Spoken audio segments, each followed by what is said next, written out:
Thank you, Katie. I'm now joined by analyst and former boys all-star Chris Coleman. Thanks for joining us at the Rural Network, Chris. My pleasure, Tyler.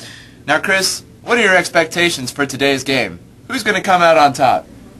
Well, Tyler, Boys State is an excellent football team. But Girls U, now that's a very good football team as well. Now, there's a simple formula that I use to determine this type of thing. You see, when the team carries the ball into the demarcated area at the opposite end of the field, that's called the end zone, they're awarded what's called a touchdown. Now, the team that scores the most touchdowns, now they'll probably win the game. Chris, you were a boy for many years. What's going to make the difference in the boys' game today? Well, Tyler, it's going to come down to a few key points. For one, the quarterbacks are going to have to throw the ball to the receivers. Now, this means that whoever's playing quarterback is going to have to transfer the ball far enough down the field from their hands so that the receivers have a chance to catch it. And two, the receivers are going to have to catch the balls that the quarterbacks throw to them. Now, this means that they're going to have to, once the ball comes to them, put their hands around it, securing it in their possession so that they can run farther down the field. Now, Chris, I hear you've been hanging out with a girl recently. Have you learned anything about the girls' team? What will they have to do to win this game? Well, if the girls' team wants to win, it's going to come down to defense. Now, that means two things. One, tackling the person who has the ball. This means they're going to have to put their arms around whoever has the ball and push them to the ground, causing the play to end.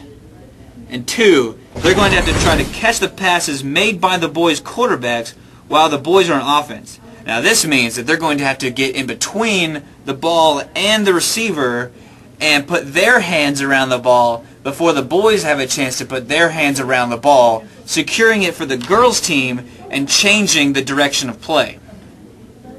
We're also joined today by my special guest, Jesse Caldwell. Now, Jesse, you've been watching the star players from both teams very closely. Yes. Who are going to be the major players in today's game?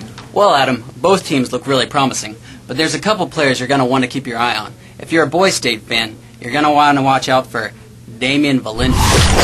Damian, as you can see from this picture, leads the league in height, coming in at 7'12", and he's also a powerful wide receiver and leads the league in dunks. Also, keep your eyes peeled for fourth-year quarterback Chandler Creel. Creel has had a magnificent career at the Bowl and now leads his team in trees top down and manly facial hair. As for other stars on the squad, keep an eye out for Kyle Marchman, Ryan Amos, Ryan Martz and Andrew Bell, and Ryan Nigro. Now, Girls U has undergone some changes in the past year. With Grace Oguntebi down to the South American League for a semester, a new team has risen to the challenge. Keep an eye out on Ashley Niklinski. Niklinski is well known in the league for her brick wall tackles, her fearsome attitude, and she leads her team in adopted children. Also, watch for Meredith Powers. Powers is a senior who leads the league in looking meek and demure.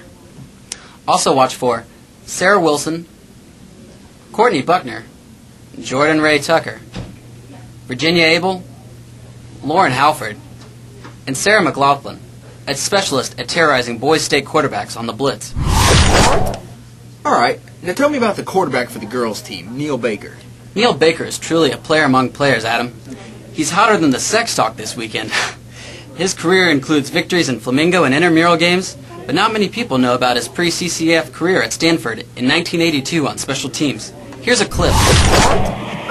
Here we see Cal in the last 4 seconds of the game, trailing by 1. Stanford kicks off.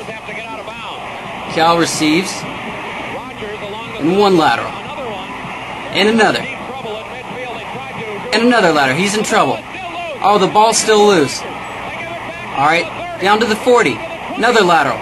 To the 30. The laterals again. 20. The band's out on the field. And there! Special teams trombone player Neil Baker makes a desperate last attempt to stop Cal's return. No other CCFer has put themselves in the history books like Neil Baker. Thank you, Jesse.